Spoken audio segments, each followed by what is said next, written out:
আগে ইবাদত করে যে স্বাদ পেতাম এখন তা পাই না, এ বিষয়ে আপনার পরামর্শ কি? ইবাদতের স্বাদ উঠে যাওয়ার একটা বড় কারণ হলো চোখের গুনাহ। স্মার্টফোনে, কম্পিউটারে, ট্যাবে, স্ক্রিনে আমরা এমনকি অফলাইনেও রাস্তাঘাটে চলতে ফিরতে গিয়ে আমাদের চোখ দিয়ে যখন আমরা হারাম কাজ করি, হারাম জিনিস দেখি, হারাম ফিল্ম, নাটক, তারপরে ভিডিও ক্লিপ, শর্টস, রিল বা কোনো ছবি, এগুলো যখন মানুষ দেখে তখন তার ভেতরে ইবাদতের স্বাদ উঠে যায়, ইবাদতের তৃপ্তি পায় না সে। এজন্য এই জিনিসগুলোকে কন্ট্রোল করতে হবে। এগুলো যদি মানুষ খুব বেশি দেখে তার ভেতরে স্পিরিচুয়াল পাওয়ার শেষ হয়ে যায়। মুমিনদের স্পিরিচুয়াল পাওয়ারের জায়গাটা তৈরি হয় যদি সে হারাম থেকে বেঁচে থাকে। হারাম বলা, হারাম শোনা, হারাম দেখা, এই তিনটা জিনিস থেকে যদি মানুষ বিরত থাকতে পারে সে আল্লাহর ওলি হয়ে যাবে ইনশাআল্লাহ। শুধু ৫ ওয়াক্ত ফরজ নামাজ পড়লেন আর হারাম উপার্জন করলেন না, আর মুখ দিয়ে, কান দিয়ে, চোখ দিয়ে কোনো হারাম কাজ করলেন না, দ্যাটস ইট। আপনার আল্লাহর ওলি হওয়ার জন্য আর কিছু লাগবে না। এরপর আপনি দোয়া করবেন, দেখবেন গুলি মিস হলে আপনার দোয়া মিস হবে না, মুস্তাজাবুদ দাওয়া হয়ে যাবেন।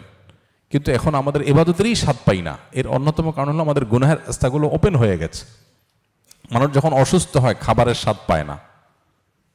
কোনো অসুস্থ অবস্থায় খাবারের স্বাদ, তৃপ্তি, কি খাইছে সে বুঝে না। তো গুনাহের দ্বারা মানুষ যখন আক্রান্ত হয় তখন এই অবস্থা হয়। আল্লাহ আমাদেরকে হেফাজত রাখুন।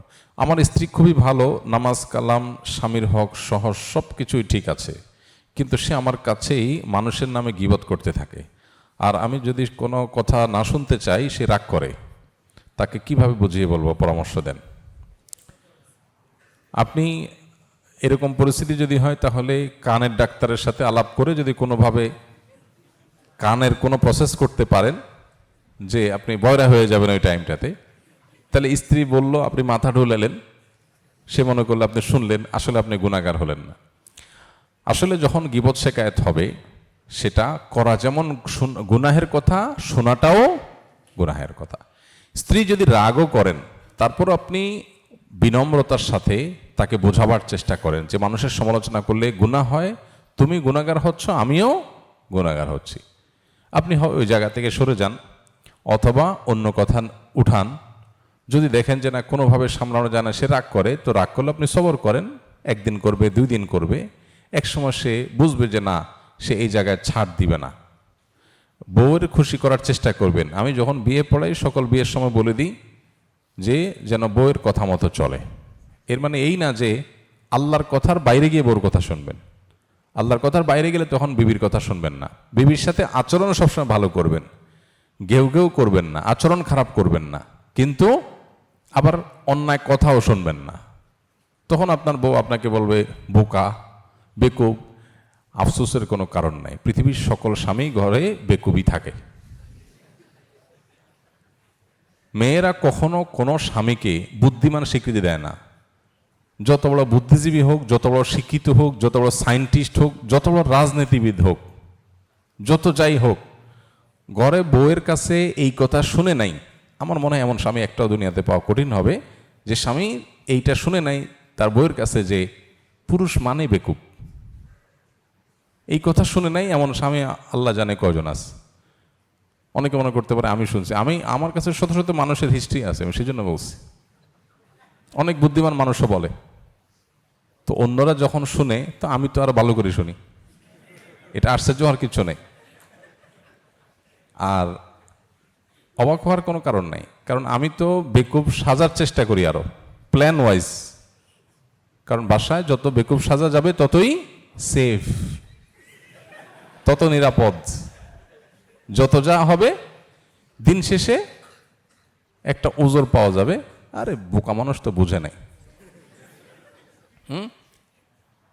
আপনার মা দিছে বকা, আপনার মা আপনার বউকে বকা দিছে, বউ মন খারাপ করছে, আপনি বলে হ্যাঁ কি হইলো, আরে বোকা তুমি কিচ্ছু বুঝো নাই।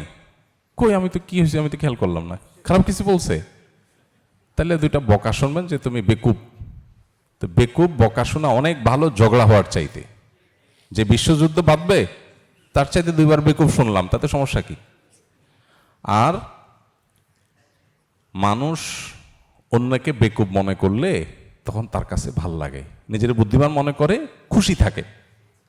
এখন বউ যদি আপনারে বেকুব বলে মনে মনে সে খুশি থাকে যে আমি অনেক শেয়ানা, আলহামদুলিল্লাহ, আমার তো শান্তি দরকার। আমি চালাক সেজে যদি তার সাথে ফাইট করতে হয়, এরপরে সে যে অস্ত্র ব্যবহার করবে ওইটার তো কোনো প্রতিকার নাই। চোখের পানি যখন ছেড়ে দিবে, আপনি তো টিস্যু নিতে নিতে হাত ব্যথা হয়ে যাবে, ওটা তো শুকায় কুলানো যাবে না। এই জন্য বাসায় খুব বেশি পণ্ডিতি না করাই ভালো। তাদের কাছে একটু বেকুব সাজলেন, দুইটা বকা শুনলেন, এটা ভালো, এটা খুব সেফ সাইড। শেয়ানামি সব জায়গায় করতে হয় না, দুনিয়ার সব জায়গায় শেয়ানামি চলে, এই জায়গায় না। এখানে বেকুব, হ্যাঁ আমি বুঝি টুজি না, আসলে এই ব্যাকল কিসিমে বকা দিছে, আবার বকা খাবেন, আবার বকা, হ্যাঁ তোমার বকতেছি তুমি তাও বুঝতেছো না, হ্যাঁ আসলেই বুঝতেছি না। আর বইয়ের সাথে এই টাইপের মিথ্যা কথা বলা জায়েজ আছে, বুঝে আসছে কথা? এই টাইপের মিথ্যা কথা বলা জায়েজ আছে। বউরে বললেন তুমি চাঁদের চাইতে উজ্জ্বল, চাঁদের চাইতে উজ্জ্বল মানুষ হয়? ডাহা মিথ্যা কথা, কিন্তু এটা বউরে বলা জায়েজ আছে। কিন্তু খবরদার আবার শাড়ি একটা 2000 টাকা দিয়ে কিনে আনে বললেন 20,000 টাকা, এই মিথ্যা কিন্তু জায়েজ নাই, খবরদার। কারণ এটা যদি কোনোভাবে ধরা খান, মায়ের একটাও মাটির নিচে পড়বে না। এই জন্য মিথ্যা কোনটা বলা জায়েজ? পামপট্টিমূলক, প্রশংসামূলক যেগুলো, সেগুলো। কি রান্না করলা তুমি, তো জন্মে জীবনে এরকম খানা খাইনি, এত টেস্ট রান্না হয় মানুষের, হ্যাঁ এত স্বাদ রান্না হয়, সুবহানাল্লাহ। সুবহানাল্লাহ আলহামদুলিল্লাহ বেশি বেশি বলবেন, খুশি। যে কোনো মানুষ প্রশংসা করলে মানুষ খুশি হয়। তাহলে আমার ঘরের বউ যদি খুশি থাকে, আমার জগৎ ভালো। বেশিরভাগ মানুষই এটা বুঝে না, ওখানে খুব ধৈর্য ধারণ করতে হয়। তো এই জন্য আপনার স্ত্রীকে গীবত থেকে বাঁচাবার জন্য আপনি চেষ্টা করবেন, কিন্তু আল্লাহর অবাধ্যতা নাফরমানি এখানে আপনি প্রয়োজনে পালায়া যাবেন। বলবে বেকুব শুনেন, কিন্তু আপনি শুনবেন না। যদি মনে করেন না বউরে খুশি করার জন্য গীবত শুনি, আরও কিছু শুনি, না, সেটা জায়েজ হবে না। অন্যায় কাজে কোনো ছাড় দেওয়ার সুযোগ নাই। যে কোনো ভালো কাজে দালালি করে কাজটি হাসিল করলে শরীয়তের দৃষ্টিতে এর বিধান কি? দালালি করলে শব্দটা শুনতে একটু খারাপ শোনা গেল, মধ্যস্থতা করে বলেন। কারণ অনেক ক্ষেত্রে দেখা যায় মধ্যস্থতা করার কাজটা খুবই গুরুত্বপূর্ণ। আপনি একটা এম্বাসিতে ভিসার জন্য অ্যাপ্লিকেশন করবেন, এখন ভিসার আবেদন ফর্ম ঠিকঠাক মতো আপনার ফিল আপ করা, কাগজপত্র ঠিকঠাক মতো আপলোড দেওয়া, জমা করা, আপনার অভিজ্ঞতা নাই।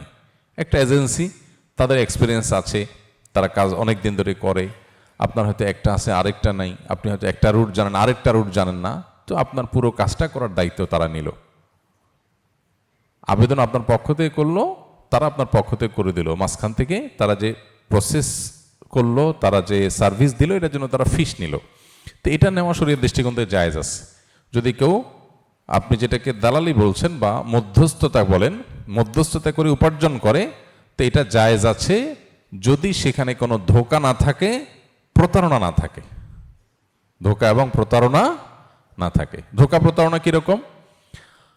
আপনি ওই যে গরুর হাটে যেরকম হয়, ল্যান্ড কেনা বেচার ক্ষেত্রে যেরকম হয়, আপনি যা অযথা দাম বাড়ায় দিলেন, দাম বাড়ায় দিয়া বিক্রি হয়ে গেল, এবার বিক্রেতারা বললেন এই দাও কমিশন দিয়ে দাও, কমিশন নিয়ে চলে আসলেন, আছে না নাই?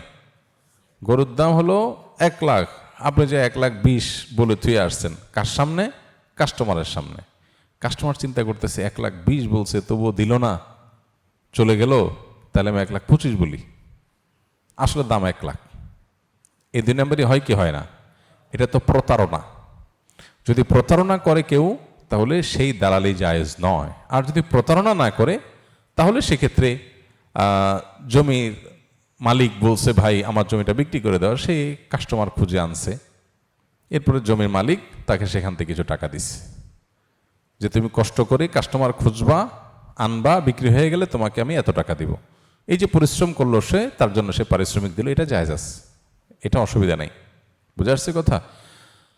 কারণ নবী করিম সাল্লাল্লাহু আলাইহি ওয়াসাল্লাম বলেছেন দাউন নাস ইয়ারযুকুল্লাহু বা'দাহুম বিবা'দ। মানুষ এই ধরনের মধ্যস্থতা যদি করতে দাও, কারণ আল্লাহ তাআলা কাউকে দিয়ে আর কাউকে রিজিক দিয়ে থাকেন, এজন্য এই ধরনের মধ্যস্থতা নাজায়েজ নয়। বিতরের নামাজে সূরা মুলক দিয়ে নামাজ পড়লে কি রাতের নির্ধারিত আমল হবে? কারণ হাদিসে বলা আছে এশার পূর্বে ঘুমানোর আগে এটি তেলাওয়াত করার কথা।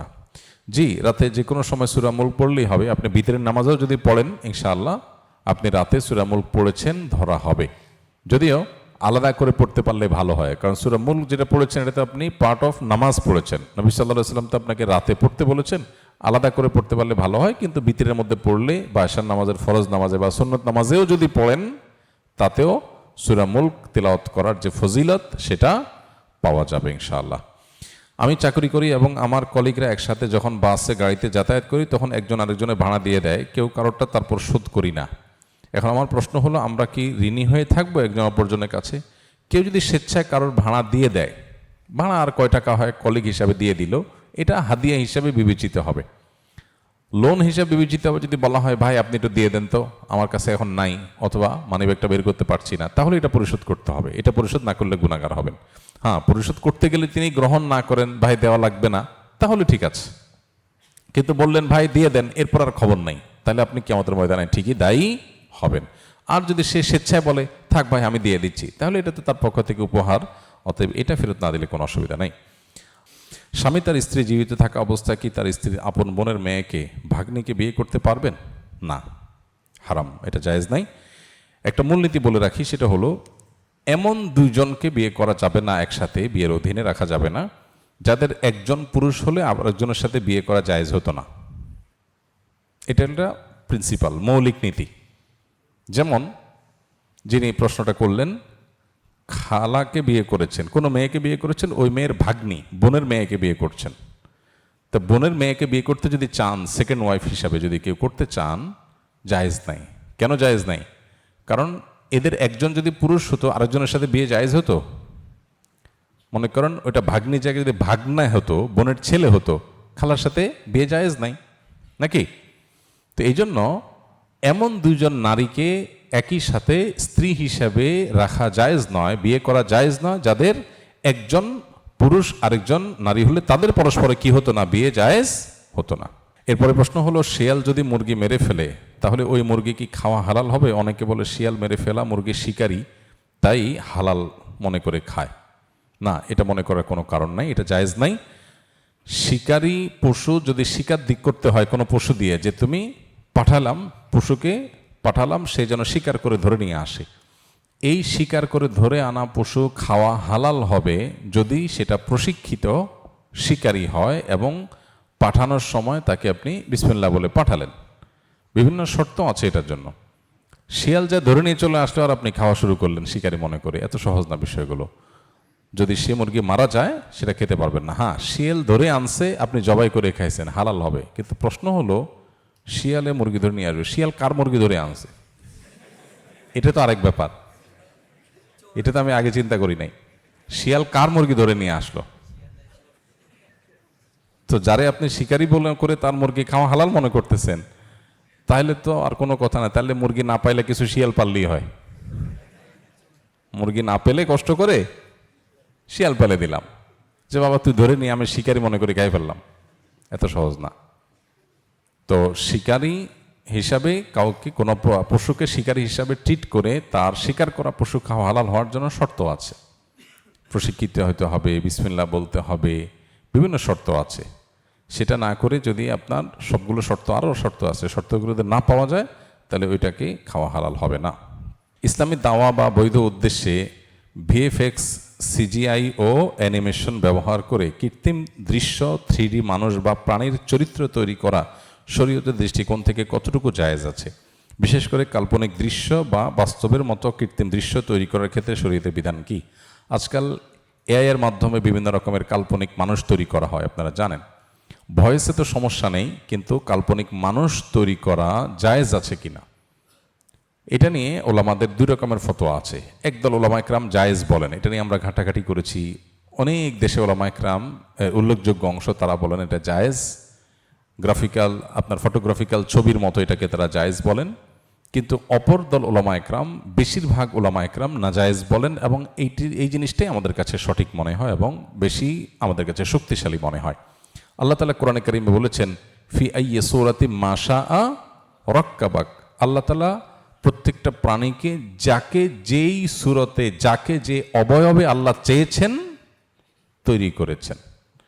এখন মানুষের অবয়বকে সম্পূর্ণ নতুন অবয়বে মানুষকে এঁকে তৈরি করা আর এর মাধ্যমে তৈরি করা, যে কোনোভাবে তৈরি করা হোক না কেন, হাদিসে আসছে নবী সাল্লাল্লাহু আলাইহি ওয়াসাল্লাম বলেছেন কিয়ামতের ময়দানে তাতে প্রাণ দিতে বাধ্য করা হবে। তুমি যেহেতু তৈরি করেছ, প্রাণ দাও দেখি। প্রাণ তো দিতে পারবে না মানুষ, প্রাণ তো মানুষ তৈরি করতে পারে না, পারবেও না। সো এটা পরিষ্কারভাবে বোঝা যায় যে নাজায়েজ কাজ। হ্যাঁ, আপনি বলতে পারেন এটা তো আসলে ফিজিক্যাল কোনো কিছু না, এটা তো ভার্চুয়াল, এটা তো ছোঁয়া যায় না, ধরা যায় না, স্পর্শ করা যায় না। এই একটা জায়গা থেকে অনেক উলামা ইকরাম জায়েজ বলেন। কিন্তু একটা হলো যে একজন মানুষের ছবি, ভার্চুয়াল ছবি বা এটার সফট কপি কোনো ডিভাইসে আছে, সেটা একটা জিনিস, যে অরিজিনাল মানুষটারই একটা ছবি। জাস্ট একজন মানুষের জন্য 3টা গ্লাসে দেখা যাচ্ছে একটা মানুষকে, এরকম অনেকটা হলো। কিন্তু এখানে তো আপনি সম্পূর্ণ নতুন একটা মানুষ ক্রিয়েট করলেন, নতুন একটা মানুষ তৈরি করলেন। এটা একে তো এই আয়াতের দিকে তাকালে ওটা নাজায়েজ বোঝা যায়। আর দ্বিতীয়ত হলো যে সম্পূর্ণ নতুন মানুষ সৃষ্টি করা আর ফটোগ্রাফিক্যাল ছবি হুবহু আগের মানুষটাই তাকে আপনার সেভ করা, তার ভিডিও বা কোনো ছবি ধারণ করা, দুটো এক জিনিস না। একটা রিয়েল আর একটা হলো টোটালি তৈরি করা। তো এই জিনিসটা আজকাল বিভ্রান্তির পথ উন্মুক্ত করছে, আমরা জানি প্রচুর পরিমাণ বিভ্রান্তি বাড়াচ্ছে। এই জন্য এটা নাজায়েজ হওয়ার দিকটাই আমাদের কাছে শক্তিশালী মনে হয়। তাকওয়ার দাবি হবে এখান থেকে যথাসম্ভব বিরত থাকা। আমাদের এলাকায় একটি সরকারি মাদ্রাসার স্কুলে ধর্মীয় শিক্ষক নিয়োগ দেওয়া হবে, কিন্তু ঘুষ ছাড়া চাকরি পাওয়া সম্ভব নয়। আমি যদি যোগ্য প্রার্থী হওয়া সত্ত্বেও ঘুষ না দিলে চাকরি না পাই, অথচ আমি চাকরিটি পেলে এলাকার শিক্ষা ব্যবস্থা ও প্রতিষ্ঠান উন্নয়নে ভালোভাবে কাজ করতে পারবো, এমন পরিস্থিতিতে কি চাকরি পাওয়ার জন্য ঘুষ দেওয়া শরীয়তসম্মত হবে, নাকি এটা সম্পূর্ণ হারাম হবে? যদি আপনার কোনো ন্যায্য অধিকার থেকে আপনাকে বঞ্চিত করা হয়, ঘুষ না দিলে আপনি এটা পাবেন না, এরকম হয়, তাহলে সেক্ষেত্রে সেখানে ঘুষ দিয়ে আপনি অধিকারটা নিলে আপনার গুনাহ হবে না, কিন্তু যিনি আপনার কাছ থেকে ঘুষ গ্রহণ করেছেন তিনি সর্বাবস্থায় গুনাহগার। আমার ন্যায্য অধিকার, কিন্তু ঘুষ ছাড়া আমাকে দিবে না, তাহলে বাধ্য হয়ে আমি ঘুষ দিতে হলো, এটা দিলে নাজায়েজ নয়। আর যদি ব্যাপারটা এরকম যে আমার আসলে অধিকারের ব্যাপার না, আমি আসলে অত যোগ্য না, আমার চাইতে যোগ্য লোক আরও আছে, কিন্তু আমি ঘুষ দিয়ে চাকরিটা নিলাম, তাহলে হারাম হবে, তাহলে এই কাজটা হারাম হবে। বাট যারা ক্যান্ডিডেট আছে এদের মধ্যে আমি সবচেয়ে যোগ্য, কিন্তু আমাকে দিচ্ছে না, কেন? ঘুষের জন্য, বাধ্য হয়ে আমি ঘুষ দিলাম, জায়েজ আছে। যদি কেউ ঘুষ না দিয়া অন্য চাকরির চেষ্টা করে, সেটা হবে আরও ভালো, তাকওয়ার দাবি যদি কেউ করতে পারে। দুজন পুরুষ সাক্ষীকে সামনে রেখে বিয়ের খুতবা পড়ে 3বার কবুল বললে কি বিয়ে হয়ে যাবে, নাকি এখানে আরও কোনো শর্ত আছে? একজনের নামে অন্যজন বদনাম করলে কি হয়? পুরুষ সাক্ষীকে, দুজন সাক্ষী যদি সামনে থাকেন পুরুষ, অথবা একজন পুরুষ দুজন মহিলা, এরকম সাক্ষীদের সামনে যদি 3বার কবুল বলে বিয়ে হয়ে যাবে কিনা? না, বিয়ে তো সহজ না। এক পক্ষ থেকে প্রস্তাব আসতে হবে, আরেক পক্ষ বলবে আমি গ্রহণ করলাম বা কবুল করলাম, তাহলে বিয়ে হবে। অর্থাৎ আপনি দুজন সাক্ষীর সামনে শুধু কবুল বললে বিয়ে হয়ে যাবে, এটা যদি হয়, তাহলে রাস্তা দিয়ে একটা সুন্দর মেয়ে যাচ্ছে, আপনার ভালো লাগছে, 2 দোস্ত আশপাশে আছে, বললেন এই দোস্ত কান খাড়া করে শোন, কবুল কবুল কবুল, কি বলেন? বিয়ে হয়ে গেল। এবারে মেয়েরে বলেন যে বিয়ে হয়ে গেছে, চলো বাসায়। মায়ের একটাও নিচে পড়বে? এত সহজ না, প্রস্তাব লাগবে। কি লাগবে? মেয়ে পক্ষ আপনাকে প্রস্তাব দিতে হবে, এরপরে আপনি যদি কবুল বলেন, এবং এই প্রস্তাব এবং কবুল উভয়টা যদি দুজন সাক্ষী একদম সশরীরে উপস্থিত থেকে শুনে, তাহলে বিয়ে হবে। বুঝে আসছে কথা? প্রস্তাব দিতে হবে, এবং সেটাও যদি কাগজে কলমে হয়, যে লিখে দিল, চ্যাটিং হইলো, মুখে কোনো আলাপ হলো না, তাতেও হবে না। যে বোবা সে ইশারায় করবে, কিন্তু তাকে প্রস্তাব এবং কবুল হওয়ার বিষয়টা ফিজিক্যালি দিতে হবে, তারপরে বিয়ে হবে। কাগজে কলমে লিখে দিলেন, অনলাইনে চ্যাটিংয়ে বললেন প্রস্তাব দিলাম, আপনি বললেন আমি কবুল করলাম, 2 দোস্তের স্ক্রিনশট দেখাই দিলেন, দেখ বিয়ে হয়ে গেল। এত সহজ? জি না, ফিজিক্যালি উপস্থিত থাকতে হবে দুজন সাক্ষীর সামনে, এক পক্ষ প্রস্তাব দিতে হবে, আরেক পক্ষ কবুল বলতে হবে। ব্যাস, তাহলে বিয়ে হয়ে যাবে। মোহর যদি ধার্য নাও করে বিয়ে হয়ে যাবে, কিন্তু মোহর দিতে হবে। তখন ওই মেয়ের ফ্যামিলিতে এই ক্যাটাগরির মেয়েদের যেরকম মোহর, ওই স্ট্যাটাস অনুযায়ী মোহর দিয়ে দিতে হবে, কিন্তু বিয়ে হয়ে যাবে। তাহলে শুধু কবুল বললে কি হয়ে যায় না? বিয়ে হয়ে যায় না। যদি শুধু কবুল বললে বিয়ে হয়ে যেত, তাহলে রাস্তা রাস্তায় হেঁটে হেঁটে সব কবুল কবুল কবুল জিকির করতে থাকতেন। আবিয়াতে মানুষ কেউ বিয়ে দেয় না, কি করবেন? রাস্তার সব মেয়ে বিয়ে করা শুরু করে দিলেন। হ্যাঁ, এত ছেলে খেলা এত সহজ না। অনেক যুবকরা এই বিষয়গুলোতে ভুল জানার কারণে অনেক যা খুশি তা তারা মনে করে। চ্যাটিংয়ে, ইনবক্সে কবুল বলে পাঠা দিস, কবুল লিখে পাঠা দিচ্ছে, আয়েশা খুশি হয়ে গেছে, বিয়ে হয়ে গেছে। এরকম ঘটনা ঘটছে, আমি দেখছি। তারা জামাই বউ হিসাবে সংসার করা শুরু করছে, বলে যে আমরা চ্যাটিংয়ে, চ্যাট বক্সে, ইনবক্সে আমরা কবুল বলছি। মানে বিয়েটা এত ফাজলামি না, এত সহজ না। দুইটা পরিবারের বন্ধন তৈরি হয়, কমিটমেন্ট তৈরি হয়, সামাজিক দায়বদ্ধতা তৈরি হয়। আর এই সমস্ত চোরাগুপ্তা বিয়া, হাইটা হাইটা চিপা চাপায় বিয়ে করলেন, অনলাইনে আপনার চ্যাট বক্সে, ইনবক্সে বিভিন্নভাবে ধান্দা ফান্দা করে বিয়ে শাদী করে, তামাশা। এটা বিয়ে না। এগুলোতে ধান্দা থাকে, মতলব থাকে। এগুলোতে সত্যিকারের বিয়ের যে উপাদান সেটা থাকে না। এই জিনিসটা আমাদের খেয়াল করতে হবে ইনশাআল্লাহ তাআলা। এরপরে প্রশ্ন হলো, একজনের নামে অন্যজনের কাছে বদনাম করলে কি হয়? জঘন্য গুনাহ হয়। মিনাল কাবায়ের, কবিরা গুনাহগুলোর মধ্য থেকে একটা হলো কেউ কারোর নামে এমন কোনো কথা বলল যেটা আসলে তার মধ্যে নাই, আরেকজনের বদনাম করলো, বিশেষ করে যে জিনিসটা তার মধ্যে নাই। যদি থাকে তাহলে তো গীবত, আর যদি না থাকে তার নাম মিথ্যা অপবাদ। এই মিথ্যা অপবাদের ভয়াবহতা অনেক বেশি। মুসনাদ আহমদে আব্দুল্লাহ ইবনে ওমর রাদিয়াল্লাহু তাআলা থেকে বর্ণিত হয়েছে, তিনি বলেন যে নবী করিম সাল্লাল্লাহু আলাইহি ওয়াসাল্লাম বলেছেন, ওমান ক্বালা ফি মুমিনিন মা লাইসা ফীহি সাকাহুল্লাহু মিন রাদগাতিল খাবাল। যদি কেউ যদি কোনো মানুষ সম্পর্কে এমন কিছু বলে যেটা আসলে তার মধ্যে নাই, মিথ্যা অপবাদ, এরকম যদি কোনো কথা বলে, তাহলে আল্লাহ রাব্বুল আলামিন জাহান্নামীদের যে পুজ, রক্ত, ময়লা, আবর্জনা, এগুলো তাকে পান করতে বাধ্য করবেন। এটা তার শাস্তি হবে, এবং দুনিয়ার কোনো শাস্তির মতো না। এর ভয়াবহতা কি সেটা আল্লাহ তাআলা সবচেয়ে ভালো জানেন। তো এই শাস্তির মুখোমুখি হতে হবে ওই ব্যক্তিকে, যে ব্যক্তি কারোর নামে মিথ্যা অপবাদ দিবে। আর যদি মিথ্যা না হয়, সত্য কথাই হয়, কিন্তু আপনি আরেকজনের পেছনে বদনাম করলেন, তাহলে সেটা হলো গীবত। এবং এই গীবতের ভয়াবহতা এই যে নিজের মৃত ভাইয়ের গোশত খেলে যে গুনাহ হবে, একে তো মৃত মানুষের গোশত, আবার ভাই, এটা খেলে মৃত পশুর গোশত খাওয়াও তো হারাম, মৃত জবাই করা ছাড়া। মৃত পশুর গোশত খাওয়া হারাম, সেখানে যদি মানুষ হয়, সেখানে যদি ভাই হয়, ভয়াবহতাটা কোন মাত্রা! তো কোরআন গীবতের ভয়াবহতাকে চিত্রায়িত করেছে এইভাবে যে মৃত ভাইয়ের গোশত খাওয়াটাকে তোমরা কি পছন্দ করবে? ফাকারিহতুমু, তোমরা তো কেউ পছন্দ করবে না, সূরা হুজুরাতে আল্লাহ বলেছেন। তো গীবতকে এর সাথে তুলনা করা হয়েছে। এত জঘন্য অপরাধ, যেটা এখন আমাদের কাছে ঘি ভাত। গীবত এখন কি হয়ে গেছে? ঘি ভাত হয়ে গেছে। আমরা কারোর সমালোচনা না করলে আমাদের কাছে ভালো লাগে না। একটা মজলিসে বসলাম দুই বন্ধু মিলে, আরেকজনকে নিয়ে একটু ক্রিটিক না করলে, একটু খোঁচা না দিলে যেন জমেই না, তাই না? এই অবস্থা হয়ে গেছে, খুবই ভয়াবহ। তো এখান থেকে আমাদের বেঁচে থাকতে হবে এবং বের হয়ে আসতে হবে। সামাজিক সৌন্দর্য সৃষ্টি করার জন্য ইসলাম আমাদেরকে শিক্ষাগুলো দিয়েছে। দেখুন, ইসলাম বলে আপনি কারোর যদি কোনো অসুবিধা থাকে, ভুল থাকে, বিচ্যুতি থাকে, ত্রুটি থাকে, সেটা তার সামনে বলবেন না পিছনে বলবেন? সামনে। সামনে বললে কি লাভ হবে? ওই লোকটা সংশোধন হবে। আর পেছনে বললে তার সংশোধন হবে, তার ব্যাপারে সমাজের মানুষের মধ্যে খারাপ ধারণা তৈরি হবে, সামাজিক সম্প্রীতি, সম্পর্ক নষ্ট হবে। এই জন্য কারোর অসুবিধা থাকলে আদরের সাথে, স্নেহের সাথে, মহব্বতের সাথে বুঝে শুনে তাকে কৌশলে সামনে তার সমস্যাটা বলে দেওয়া যায়, পেছনে না। আর প্রশংসা যদি করা লাগে কারোর, সেটা কি সামনে না পেছনে? সেটা পেছনে, তার অগোচরে। কেন অগোচরে প্রশংসা কেন করতে হবে? মনে করেন একজন একটা ভালো মানুষ, উনি ভালো কাজ করছে, এটা আর পেছনে, তার পেছনে বললে কি লাভ হবে?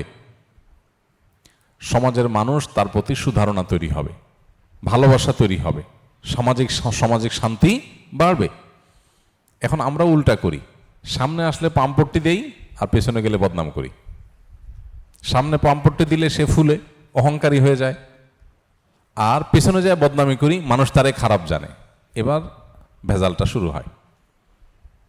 তো দিন আমাদেরকে যা বলেছে সেটা যদি আমরা পালন করি, সমাজটা সুন্দর হয়ে যাবে। দরকার শুধু দিন পালন করা। আল্লাহ আমাদেরকে করার তৌফিক দান করুন। শামসুন নাহার হবিগঞ্জ থেকে লিখেছেন, আমার সন্তান আতা করেছেন, সে ছোটবেলা থেকে কিছুটা ভিন্ন স্বভাবের ছিল, পড়াশোনাও মনোযোগী ছিল না, সংসারের দায়িত্ব ভবিষ্যৎ নিয়ে তাকে মাঝে মধ্যে শাসন করতাম। মৃত্যুর দিনও আমি তাকে কিছু বিষয়ে বোঝানোর চেষ্টা করি, কিন্তু সে রাগ করে চলে যায়, এরপর আত্মহত্যা করে। এখন মনে হচ্ছে তার মৃত্যুর জন্য আমিই দায়ী। আমি কিভাবে আল্লাহর কাছে ক্ষমা পাবো, আর আমার সন্তানের কবরের আযাব থেকে মুক্তির জন্য আমি কি করতে পারি? ও কি জান্নাতে যেতে পারবে? আত্মহত্যাকারী কি কাফির? আত্মহত্যাকারী ব্যক্তি কাফির না।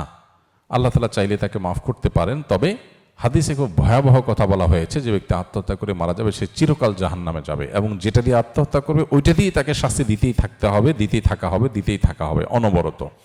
এই জন্য কোনো ইমানদার কখনো আত্মহত্যা করতে পারেন না। যত কষ্ট হোক, যত পরিস্থিতি খারাপ হোক, তিনি আল্লাহর উপর ভরসা করবেন, কিন্তু কখনো আত্মহত্যার দিকে যেতে পারেন না।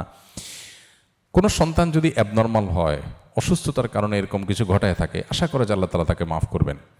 আর মা হিসাবে, বাবা হিসাবে সন্তানকে বোঝাতে গিয়ে যদি সে ভুল বোঝে, তাহলে সেক্ষেত্রে আল্লাহর কাছে আপনার দায় থাকবে না। তারপরেও আপনার যদি মনে হয় যে আমার একটু বেশি বলা হয়ে গেছে, সে সেটা নিতে পারে নাই, তাহলে আপনি আল্লাহর কাছে ইস্তেগফার করেন। মানুষের ইচ্ছার বাইরে যদি কিছু হয়ে যায়, আল্লাহ তাআলা সেটার জন্য মাফ করেন। নিরাশ হওয়ার কোনো কারণ নাই। একদিকে নিজের জন্য মাফ চাইবেন, একদিকে সন্তানের জন্য মাফ চাইবেন, আল্লাহ তাআলা মাফ করবেন। অতিরিক্ত নৈরাশ্য মানুষকে কুফুরের দিকে নিয়ে যায়। আল্লাহর রহমতের আশা ছেড়ে দেওয়া উচিত না। আল্লাহ মাফ করবেন, সে সুধারণা রেখে আপনি আল্লাহর কাছে ইস্তেগফার করবেন। ইসলাম ধর্ম যদি শান্তির ধর্ম হয়, তাহলে প্রত্যেক ইসলামিক দেশে গৃহযুদ্ধ কেন হয়, মারামারি কাটাকাটি কেন হয়? দয়া করে আমার কথার উত্তম জবাব দিবেন, তাহলে বুঝবো আপনি ধর্মযাজক। নমস্কার। নমস্কার মানে আমাদের কোনো হিন্দু ভাই হয়তো প্রশ্নটা পাঠিয়েছেন। যাই হোক, আলহামদুলিল্লাহ, ভালো প্রশ্ন।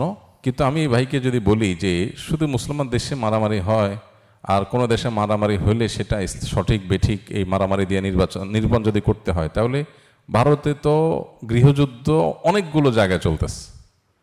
বরং আমাদের দেশে, বাংলাদেশের কথা যদি বলি, আমরা বলি বাংলাদেশে আলহামদুলিল্লাহ গৃহযুদ্ধ বলতে যা বুঝায় এরকম কোনো কিছু বাংলাদেশে কখনোই ঘটেনি আল্লাহর ফজলে। অতএব আমাদের দেশে এই ব্যাপারটা যেরকম ঘটে না, এরকম বহু মুসলিম দেশ আছে যেখানে সেরকমটি ঘটেনি। আসলে মূলত কোনো এলাকাতে বা কোনো অঞ্চলে কোনো ধর্মের মানুষের মধ্যে পারস্পরিক মারামারি বা গণ্ডগোল ফাসাদ হওয়া না হওয়ার সাথে তার সত্য অসত্য নির্ভর করে না। মারামারি করছে সেটা খারাপ, কিন্তু এর মানে লোকটা আদর্শ অসত্য, তার ঈমান নাই, এরকমটি মনে করার কোনো কারণ নাই। এই জিনিসগুলো আমরা অনেক সময় খুব সহজ সমীকরণ করে ফেলি, এটা সঠিক নয়। আর পৃথিবীর যত মুসলিম দেশগুলোতে যুদ্ধ চলছে, আপনি দেখেন সেই যুদ্ধগুলো মূলত অমুসলিমরা চাপিয়ে দিয়েছে। বেশিরভাগ ক্ষেত্রে আপনি তাই দেখবেন। যেগুলো আছে আপনি দেখেন, কাশ্মীরের মানুষ মুসলিম অধ্যুষিত এলাকা, সেখানে যুদ্ধ চাপিয়ে দেওয়া হয়েছে। ঠিক একইভাবে আমরা যদি দেখি, ইরাকের মানুষের উপরে যুদ্ধ চাপিয়ে দিয়েছে পশ্চিমারা এসে, সেখানে ইন্টারফেয়ার করে সেখানে তারা যুদ্ধ ওপেন করে দিয়ে গেছে। আজও পর্যন্ত সেটাকে তারা শান্তির একটা নগরীকে শেষ করে দিয়ে সেটাকে শান্তি ফিরত আনতে আর পারেনি। সিরিয়া থেকে আমরা দেখি একইভাবে, এরকম সব জায়গাতে। হ্যাঁ, মুসলিম দেশগুলোতে যে নিজেদের মধ্যে গন্ডগোল ফাসাদ হয় না তা না। পাকিস্তানে এখন চলতেছে বেলুচিস্তান এবং পাকিস্তানের মূল আর্মিদের সাথে, আবার আফগানিস্তানেও আংশিক কোনো কোনো ক্ষেত্রে হয়, আবার বিভিন্ন দেশে এরকম হয়। তো যদি হয় সেটা অবশ্য নিন্দনীয়। আল্লাহ কোরআনে বলেছেন যে ইমানদারদের দুটি দল, দুটি গ্রুপ যদি নিজেরা মারামারিতে লিপ্ত হয়, ফাসলিহু, তোমরা সেখানে মীমাংসা করে ফেলো, এটাকে শেষ করে ফেলো, এটাকে জিয়ে রেখো না। তো এটা আল্লাহ তাআলা আমাদেরকে নির্দেশ করেছেন। মানুষ হিসেবে একসাথে থাকতে গেলে তো স্বামী স্ত্রীর সাথেও কি হয়, ঝগড়া হয়, মতপার্থক্য হয়। অতএব একটা সমাজে মানুষের সাথে আর কিছু অংশের সাথে কিছু অংশের ভিন্ন মত হবে, ভিন্ন মতটা ঝগড়ায় যাবে, ঝগড়া যুদ্ধে পর্যন্ত যেতে পারে, এটা অস্বাভাবিক নয়। এটা দিয়ে কারোর ধর্মের সঠিকতা বা বেঠিকতা নিরূপণ করা যায় না। আপনি যদি সত্যি সত্যানন্দ নিঃসারী হয়ে থাকেন, আপনি কোরআন এবং সিরাত পড়েন এবং ইসলামটাকে জানার। বিয়েতে খাসির মাংস না দেওয়াতে বিয়ে ভেঙে দিল যুবক, পুরো দেশ ভাইরাল। এমন ঘটনা, অনেক ঘটনা ঘটছে, এমন ঘটনা এখন অনেক ঘটছে। এর আসল কারণ কি বলে আপনি মনে করেন? এর আসল কারণ কি? বেচারা খাসি গোশত খায় না জীবনে, এছাড়া আর কি কারণ থাকতে পারে? দেখুন, যিনি লিখেছেন সঠিক লিখেছেন যে আসলে এই ধরনের ঘটনা প্রায় ঘটে। চিংড়ি মাছ দেয় নাই, মাছ দিয়েছে কিন্তু সাইজ ছোট, এটাকে কেন্দ্র করে আপনার চেয়ার টেবিল দিয়ে মারামারি এবং বিয়ে ভেঙে যাচ্ছে। বউকে জামা ইস্তারি করতে দিছে, একটু দেরি হয়েছে, তালাক হয়ে গেছে। হ্যাঁ, পান থেকে চুন খসছে, বন্ধু বন্ধুকে মেরে ফেলেছে। এই যে অবস্থা, এটা এমন ভয়াবহ আকার ধারণ করছে যে প্রতিনিয়ত এই ধরনের ঘটনা ঘটছে। আমরা অনেক বেশি ক্রেজি হয়ে উঠছি। আমরা মনে করি আমরা দিন দিন সভ্য হয়ে উঠছি, শিক্ষিত হয়ে উঠছি। সভ্যতা এবং শিক্ষিত হওয়ার সবচেয়ে বড় প্যারামিটার হলো আমাদের ঈমান এবং আমল বাড়ছে কি বাড়ে না, সে বিষয়টা। কারোর মধ্যে ঈমান এবং আমল, তাকওয়া যদি কারোর মধ্যে মজবুত হয়, তাহলে সে সবচেয়ে বেশি অগ্রসর, সে উন্নত, সেই ডেভেলপড এবং সেই মূলত সভ্য। আর এটার যদি ঘাটতি থাকে তাহলে আমরা বাহ্যিকভাবে ফিটফাট হতে পারি, কিন্তু ভেতরটা পুরোটাই সদরঘাট হবে। উপর দিয়ে মনে হবে আমরা সাহেব সাহেব ভাব চলে আসছি, কিন্তু এরকম খাসি কম হইলে তখন বোঝা যাবে। তো আজকের এই পৃথিবী আল্লাহ বিমুখতা, ঈমানহীনতা, তাকওয়াহীনতার যে এক ভয়াবহ রূপ আমাদের সমাজে দিন দিন দিন দিন দিন দিন বেড়ে চলেছে। এই সমাজের মানুষ দুনিয়ার বস্তুবাদী পৃথিবীর শেখানো পদ্ধতির আলোকে তারা নিজেদেরকে অনেক বেশি পশ, অনেক বেশি স্মার্ট, আধুনিক হিসাবে তারা দাবি করে এবং পেশ করার চেষ্টা করে। এটার ভেতরটা যে অন্তঃসার শূন্য, এটা বিভিন্ন ঘটনার মধ্য দিয়ে বোঝা যায়। যে যুবক এটা করেছে তিনি হয়তো শিক্ষা বঞ্চিত মানুষ, হয়তোবা তার কথা ভিন্ন, কিন্তু অল ওভার আমরা যদি দেখি মানুষ অনেক বেশি ক্রেজি হয়ে যাচ্ছে দিন দিন। এমনি হাসবে, আপনি দেখবেন বিদেশিদেরকে, বিভিন্ন দেশে মানুষজন, সব দেশে না, বিভিন্ন দেশে মানুষজনকে দেখবেন যে মুস্কি হাসি ছাড়া কোনো কথা নাই, বার্তা নাই, কত ম্যানার্স তাদের, কত ভদ্রতা, তাই না? কিন্তু তাদের ট্যাক্সের টাকায় ফিলিস্তিনে বোম মেরে মানুষ মেরে শেষ করে ফেলতেছে, সেটাও তারা মুস্কি হেসে দিচ্ছে। তাহলে সভ্যতার ভেতরের রূপটা অত্যন্ত ভয়াবহ। এই জন্য সবচাইতে বড় প্রয়োজন হলো ঈমান এবং তাকওয়ার চর্চা করা। এই যে আমরা ক্রেজি হয়ে যাচ্ছি, অসহনশীল হয়ে যাচ্ছি, তাকওয়া থাকলে মানুষ অসহনশীল হয় না। আরে গোশত না হওয়া তো দূরের কথা, বড় থেকে বড় ঘটনা ঘটে গেলেও ঈমানদার সবর করবে, ধৈর্য ধারণ করবে। আল্লাহর প্রতি যার ঈমান থাকবে সে বলবে আলহামদুলিল্লাহ, এটাই আমার রিজিকে ছিল। আল্লাহর ফয়সালার উপরে সে সন্তুষ্ট থাকবে, আরেকজনের ভুল ত্রুটিকে সে ক্ষমা করবে। আল্লাহ তাআলা কোরআনে কারিমে পরিষ্কারভাবে বলেছেন, নেককার মুত্তাকিদের একটা সিফত হলো ওয়াল আফিনা আনিন নাস, তারা মানুষকে ক্ষমা করে। ঠিক আছে, এরা না হয় ছোট লোকই করেছে, না হয় তাদের একটু অসুবিধাই হয়েছে, আমি ক্ষমা করি। তাহলে অভাবটা হলো তাকওয়ার, অভাবটা হলো দিনদারিতার, অভাবটা হলো নেকামলের। সমাজে যদি দিনদারিতা এবং তাকওয়ার চর্চা সত্যিকার অর্থে বাড়ানো যায়, তখন এই সমস্যাগুলো আর থাকবে না ইনশাআল্লাহ তাআলা। আর এই যে ক্রেজি হয়ে যাচ্ছে বেশিরভাগ মানুষ, এটা হলো মূলত ভাবসাবের জন্য। আজকের দুনিয়া আমাদের মধ্যে এক অসুস্থ কম্পিটিশন তৈরি করে দিয়েছে যে আমাকে অমুকের মতো হইতে হবে, তমুকের মতো হইতে হবে। যুবক এই কাণ্ড ঘটাইছে যে যায় দেখেন তার ইগোতে লাগছে যে জীবনে বিয়ে একবার করতে আসছি, বন্ধু বান্ধব নিয়ে আসছি, এত কম গোশত দিছে, অথবা খাসি গোশত দেয়ই নাই, শুধু ফার্মে মুরগি খাওয়াই দিছে, মান ইজ্জত কি থাকবে আমার, বন্ধুদের সাথে মুখ দেখাবো কিভাবে? মানে বন্ধুদের কাছে মুখ দেখো, এটা ভাবসাবের কথা। ঠিক আছে, আমার মুখটা একটু ছোটই থাকলো, ঠিক আছে ভাই, তোদের বিয়েতে খাসি দিছে, ওঁট দিছে, অনেক কিছু দিছে, আমার বিয়েতে শুধু ফার্ম মুরগ দিছে, তো সমস্যা কি? আমার শ্বশুরবাড়ির লোকজন গরিব, কিন্তু না, গরিব হোক, ফুটানিটা থাকতে হবে পুরোপুরি। গরিব হোক এটা নিয়ে আপত্তি নেই, ফুটানি থাকতে হবে পুরাপুরি। এটা ইমানদারের সিফত না, এটা হলো 2 নম্বরই। ভেতরে ফিটফাট, বাইরে ফিটফাট, ভেতরে সদরঘাট। কেন? আমার যা আছে তা, মানুষের কাছে আমার ভাবসাব ধরতে হবে কেন? তো ঈমান এবং তাকওয়ার চর্চা এটি না থাকার কারণে এই অবস্থাগুলো তৈরি হয়েছে। আল্লাহ তাআলা আমাদের সবাইকে হেদায়েত দান করুন।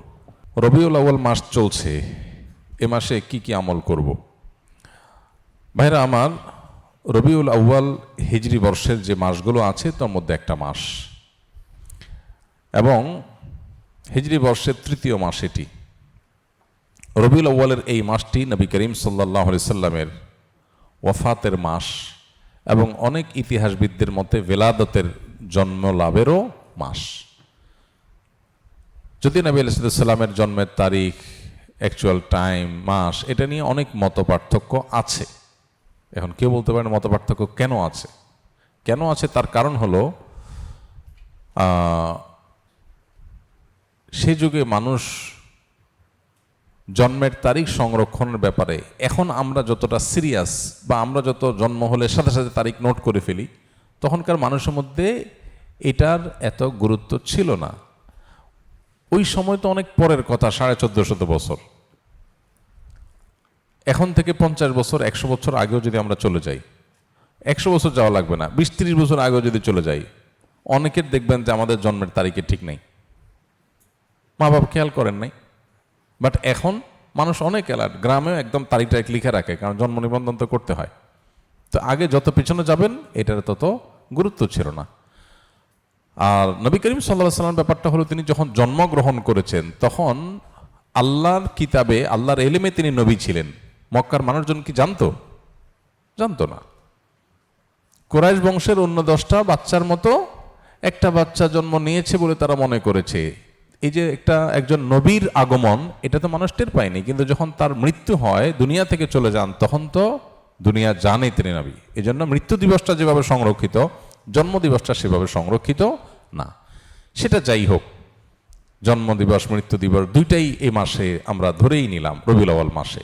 তাহলে এই মাসের আমল কি? উত্তর হলো যে এই মাসের জন্য আলাদা করে স্পেশাল কোনো আমল নাই। আমল হলো সারা মাসের, সারা বছরের। সেটা কি? সেটা হলো নবী করিম সাল্লাল্লাহু আলাইহি সাল্লামের সুন্নাহকে অনুসরণ করা, তাকে সব কিছুর চাইতে, সবার চাইতে বেশি ভালোবাসা দেওয়া, এবং তার আদর্শকে নিজের মধ্যে ধারণ করা। এই কাজগুলো যদি আমরা করি, তার প্রতি ঈমানদার দাবিদার যারা, তাহলে ইনশাআল্লাহ কিয়ামতের ময়দানে তার সুপারিশ, তার সাথে জান্নাতে থাকা, আরও আল্লাহ তাআলা বিভিন্ন নেয়ামতের অধিকারী আমরা হতে পারবো।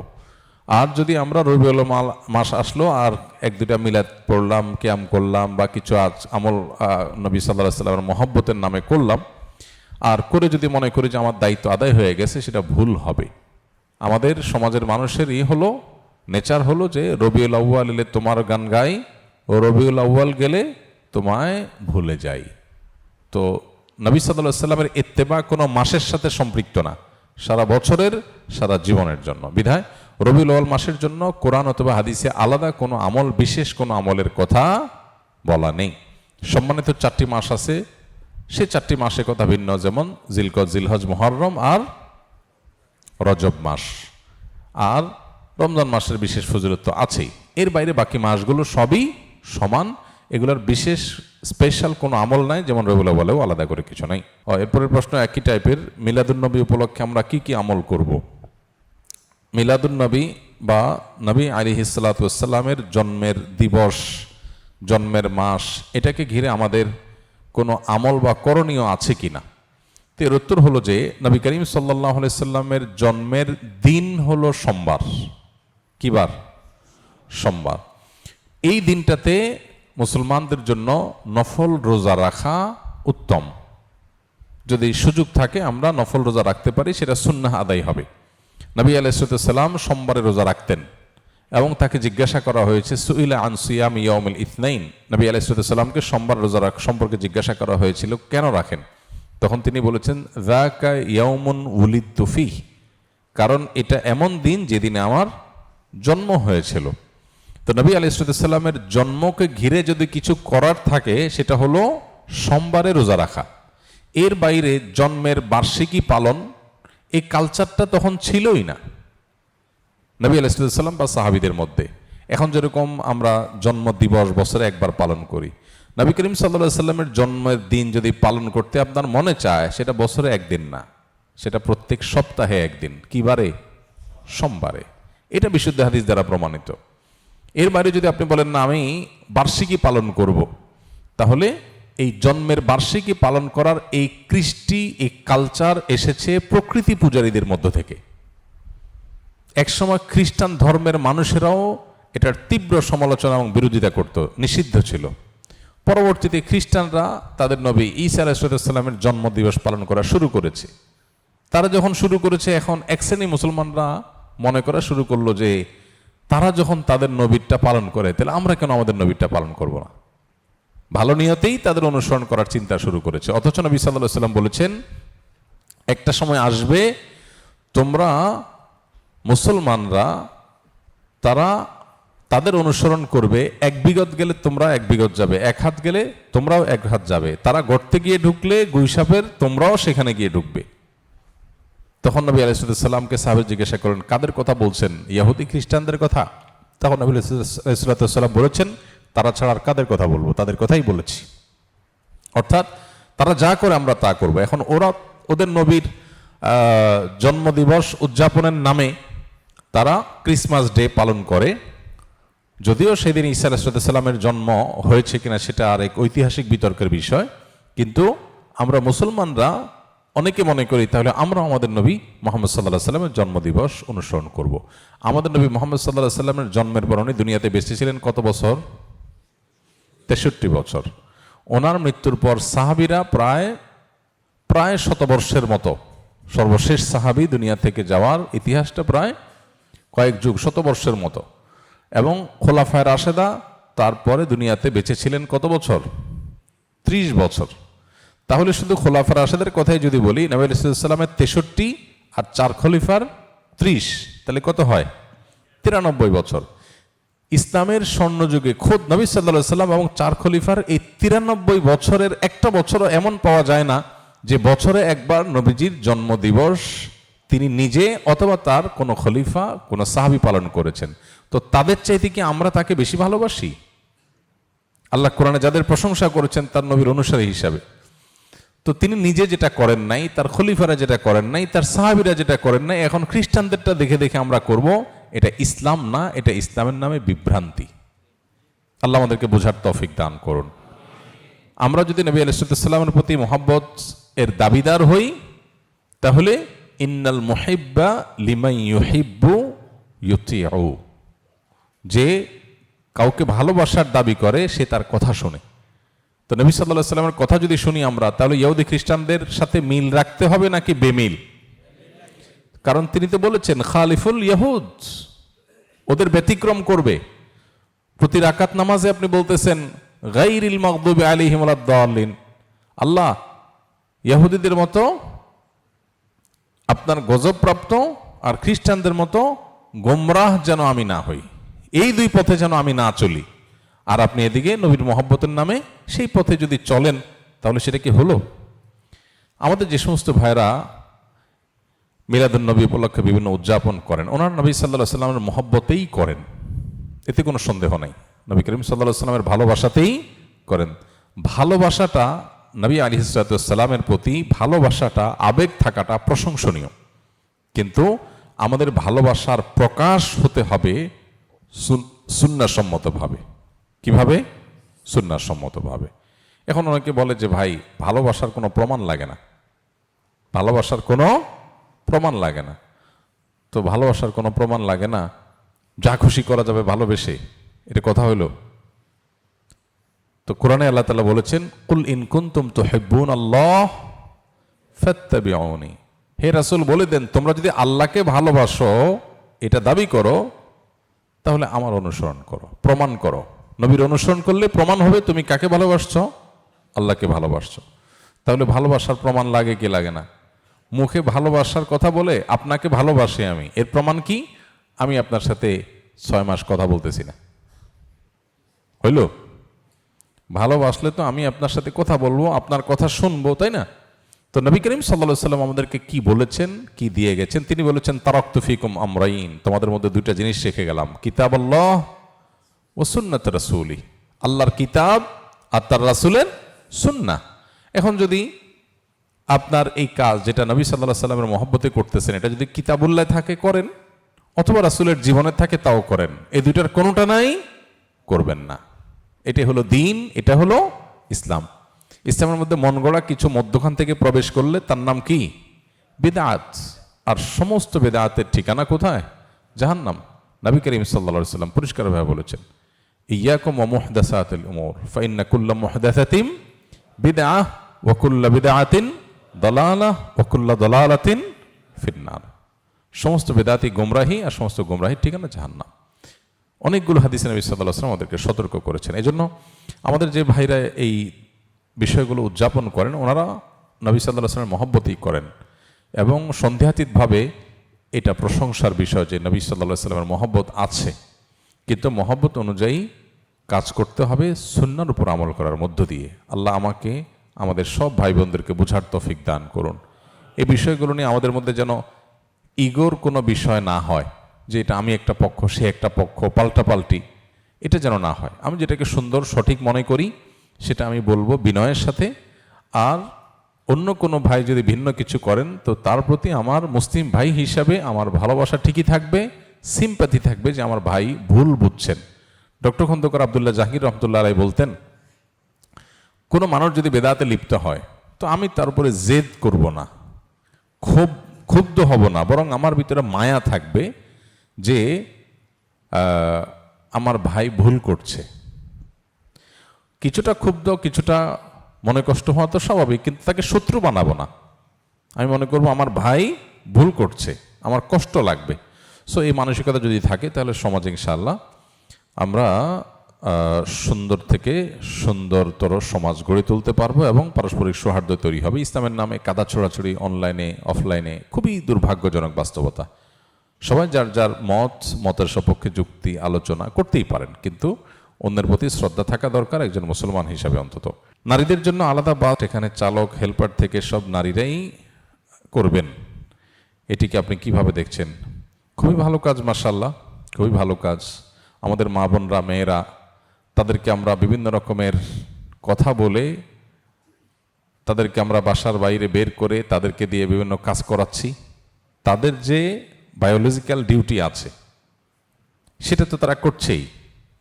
সন্তান গর্ভে ধারণ করছে, সন্তানকে দুগ্ধ দান করছে, এগুলো তো পুরুষ ভাগ করে দায়িত্ব নিতে পারে না। এগুলো তাদের করাই লাগতেছে, সারা জীবনের জন্য কষ্ট আছেই। এরপরে আবার এক্সট্রা তাদের উপরে দায় চাপায় দিলাম। সংসার চালানো যে পুরুষটার কাজ, আমরা বিভিন্ন মুখরোচক স্লোগান দিয়া বউরেও বাইর করে দিলাম। এবার বউ বাইর করে তার টাকার সব কি সে ভোগ করে? বাস্তবতা কি? সেও একটা পার্ট দেয় সংসারে বেশিরভাগ ক্ষেত্রে। তো এই সমস্ত করে আমরা তাদেরকে বের করেছি। এখন এই সমস্ত মেয়েদের চলাফেরা, রাস্তাঘাটে দেখা যায় বিভিন্ন রকমের হ্যারাসমেন্টের শিকার তারা হয়, খুবই দুর্ভাগ্যজনকভাবে। অতএব তাদের জন্য যাতায়াতের জন্য আলাদা বাস হলে, আলাদা পরিবহনের ব্যবস্থা থাকলে সেফটি সিকিউরিটি নিশ্চিত হবে, এটা ভালো। সেক্ষেত্রে চালক সহ যারা থাকবে তারা আবার যথাযথ প্রশিক্ষিত যেন হয়, সেটাও গুরুত্বপূর্ণ, সেদিকটাও খেয়াল রাখতে হবে। আর পাশাপাশি এই কাজটা যেরকম খুবই প্রশংসনীয় একটা কাজ আমরা মনে করি, অবশ্যই সাধুবাদ পাওয়ার মতো একটা কাজ করেছে সরকার, কিন্তু সেই সাথে শিক্ষা প্রতিষ্ঠানেও মেয়েদের ছেলেদের সাথে পড়তে গিয়ে হ্যারাসমেন্টের শিকার যেন না হয়, সেখানেও তাদের স্পেশালাইজড শিক্ষা প্রতিষ্ঠান করা দরকার। রেস্টুরেন্টগুলোতে তাদের জন্য স্পেশালাইজড ব্যবস্থা করা দরকার। আমরা দেখি আমাদের দেশে মেয়েদের স্পেশালাইজড যে সমস্ত শিক্ষা প্রতিষ্ঠান আছে, সেগুলো খুব সুনামের সাথে পড়ালেখা হয়ে আসছে। আমরা ভিকারুন্নেসা নন স্কুলের কথা বলতে পারি, আমরা ইডেন কলেজের কথা বলতে পারি। পলিটিক্যাল কারণে ইডেন কলেজের বদনামই শেষের দিকে হয়ে গেছে, কিন্তু এটা তো ঐতিহাসিক। বছরকে বছর ধরে অনেক যোগ্য মানুষ তৈরি হয়েছে এখান থেকে, তাই না? অতএব মেয়েদের বিশেষায়িত শিক্ষা প্রতিষ্ঠান থাকলে তার পড়ালেখার মান যে ভালো হয়, তার উজ্জ্বল উদাহরণ তো এই দুটি, এরকম আরও উদাহরণ আছে।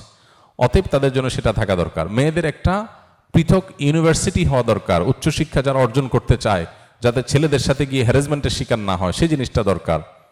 এটা বাংলাদেশে চট্টগ্রামের নামকাস্তে একটা আছে, তাও সেটা ইসলামী আইডিওলজিক্যাল জায়গা থেকে তারা চলে না, সেখানে ধার্মিক মেয়েদের জন্য যাওয়া কঠিন হয়। কিন্তু ঢাকায় সেরকম কিছু নাই। তো এরকম প্রতিষ্ঠানও হওয়া দরকার। আমরা আশা করব যে সে উদ্যোগও যথাযথ কর্তৃপক্ষ নেবেন। আল্লাহ তাআলা তাদেরকে তৌফিক দান করুন। চাকুরির জন্য ফার্নিচার 3D ডিজাইনার হিসাবে অনেক সময় বিধর্মীদের মন্ত্র ও তাদের ধর্মীয় লেখা ডিজাইন করতে হয়। আমার বেতন কি হালাল হবে?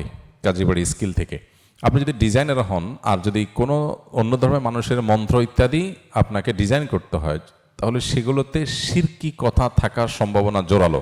অতএব ওইগুলো করা যাবে না। অন্য কোনো কাজ আপনি করবেন, ওই কাজ থেকে আপনি বিরত থাকার চেষ্টা করবেন। আহাদাসাফি আমরিনা মা লাইসা মিনহু ফাহুয়া রাদ। যে ব্যক্তি আমাদের দিনের বিষয়ে কোনো কিছু নতুন সৃষ্টি করলো যেটা দিনের অংশ না, সেটা বাতিল, সেটা বাদ দিয়ে রাখতে হবে।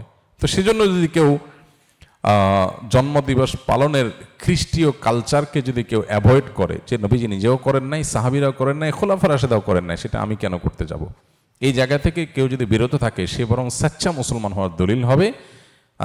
বাকি নবীর দুশ্মনী করলে তার জন্য এই কথা ঠিকই আছে, কিন্তু কেউ মিলাদ না পড়া মানে সে নবীর দুশ্মন, এটা তো বড় মুশকিল কথা।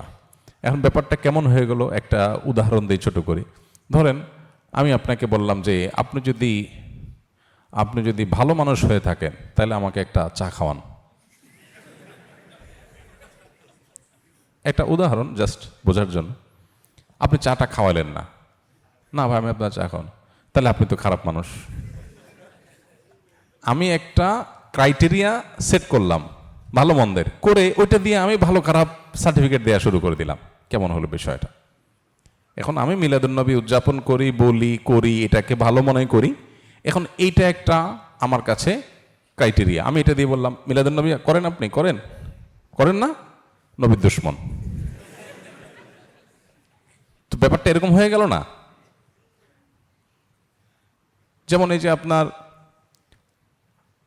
আমরা আমাদের দেশের স্বাধীনতার জন্য, আমাদের মাতৃভাষায় কথা বলার অধিকার এনে দেওয়ার জন্য যে মানুষগুলোর জীবন দিতে হয়েছে, আমরা তাদের প্রতি কৃতজ্ঞ না অকৃতজ্ঞ? কৃতজ্ঞ। মাল্লাম ইয়াশকুরিন নাস লাম ইয়াশকুরিল্লাহ।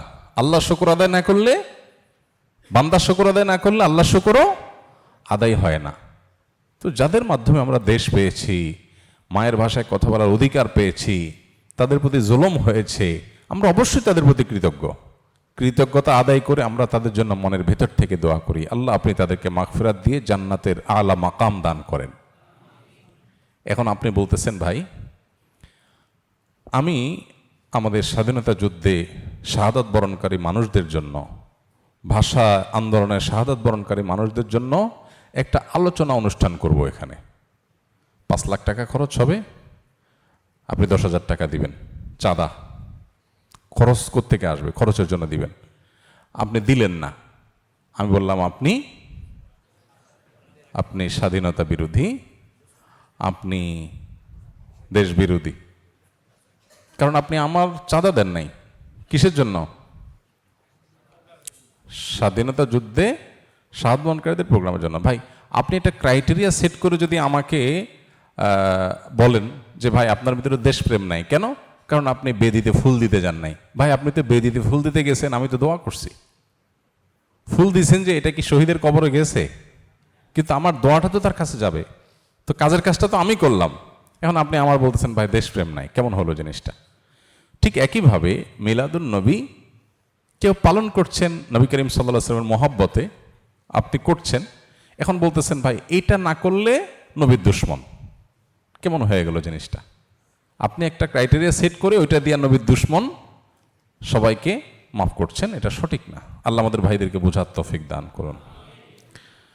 আপনার লাইভ প্রশ্নোত্তর বন্ধের ঘোষণা শুনে আমরা কষ্ট পেয়েছি। এর আগে বলেছেন আপনি ওয়াজ মাহফিল করবেন না, আপনি কি অনলাইন অফলাইন থেকে নসিহামূলক সব প্রোগ্রাম বাদ দিয়ে দিবেন? না ভাই, এরকম কোনো কথা তো আমরা বলি নাই। এই যে এখন প্রোগ্রাম করছি, এটাও তো একটা প্রোগ্রাম। তো অনলাইন প্রোগ্রাম থেকে আমরা যদি সবগুলো থেকে যদি সরে আসি, তাহলে এই প্রোগ্রামটা কেন করছি? মূলত আমরা বলেছি যে লাইভে আলহামদুলিল্লাহ 7 বছর ধরে 313টি পর্বে 20,000-এরও বেশি প্রশ্নের উত্তর দেওয়া হয়েছে আলহামদুলিল্লাহ। এখন নতুন করে মানুষের যে জিজ্ঞাসা আছে সেগুলোর উত্তর জানার জন্য আসন্না ফাউন্ডেশনে কল সেন্টারে দক্ষ ওলামা একরাম আছেন। এসব আলেমগণ বাংলাদেশ সময় সকাল 8টা থেকে রাত 10টা পর্যন্ত টেলিফোনে বা আমাদের যে অফিসের নাম্বার আছে সেই অফিসিয়াল নাম্বারে আপনার ফেসবুকে বা যে কোনো জায়গা থেকে গুগল থেকে আমাদের অফিসের নাম্বার আসন্ন ফাউন্ডেশনের নাম্বার আপনি পাবেন। কল করলেই আপনি প্রশ্ন উত্তর পাবেন। ওলামা ইকরাম তৎক্ষণাৎ যদি উত্তর দিতে না পারেন, পরবর্তীতে তারা বোর্ড বসায়া কলারকে তারা উত্তর জানায় দিয়ে থাকেন। সো আমাদের যেহেতু প্রশ্নের উত্তর দেওয়ার জন্য একটা ভালো ব্যবস্থা হয়েছে, এদিকে আমাদের আরও অনেক কাজ বেড়েছে, সেজন্য আমরা এই কাজটা এখানে শেষ করছি। আর প্রশ্ন উত্তর সেশনে যে এখানে করতেছি, অন্যান্য অফলাইন প্রোগ্রামগুলোতে আমরা করবো ইনশাআল্লাহ। এবং লাইভের বিকল্প হিসাবে আমরা বলেছি নবী করিম সাল্লাল্লাহু আলাইহি সাল্লামের হারানো সুন্নাহগুলো নিয়ে আমরা ধারাবাহিক একটা প্রোগ্রাম লাইভ যে সময়টাতে যেত, যেদিন যাইতো ওই দিনই আমরা ইনশাআল্লাহ সম্প্রচার করব। পরবর্তী শুক্রবার থেকে শুরু হয়ে যাবে। অর্থাৎ একটা প্রোগ্রাম বন্ধ হলেও তার বিনিময়ে, তার পরিবর্তে আমরা আরেকটা প্রোগ্রাম চালু করছি তার জায়গায়। এবং সেই সাথে আমাদের দাওয়াতি কার্যক্রমের মধ্যে এই যে মসজিদ কমপ্লেক্সে, আসন্ন ফাউন্ডেশন মসজিদ কমপ্লেক্সে আমরা প্রতি আরবি মাসের প্রথম বৃহস্পতিবার দিবাগত রাতে আমরা এখানে হালাকা করি। মাগরিব টু এশা আলোচনা হয়, মেয়েদের বসার ব্যবস্থা থাকে আলাদা করে, পুরুষদের আলাদা থাকে। আর সেই সাথে আমরা রাত্রি যাপন করি, আগে থেকে নিবন্ধন করতে হয়। সেই হিসাবে আমরা রাত্রি যাপন করি, সকালে আলোচনা হয়, বিভিন্ন আমল হয়, বিভিন্ন তালিম হয়। তো আমরা আলহামদুলিল্লাহ অফলাইন বিভিন্ন প্রোগ্রামের পরিমাণ বাড়াচ্ছি এবং অনলাইনে বিভিন্ন নতুন নতুন প্রোগ্রামে আমরা যুক্ত হচ্ছি। সেজন্য লাইভ প্রোগ্রামটা বাদ দিয়েছি। আর মাহফিল বাদ দিয়েছি। মাহফিল রাত বিরাত, গভীর রাত পর্যন্ত আলোচনা করতে হয়, যেটা সুন্নাহর সাথে যায় না।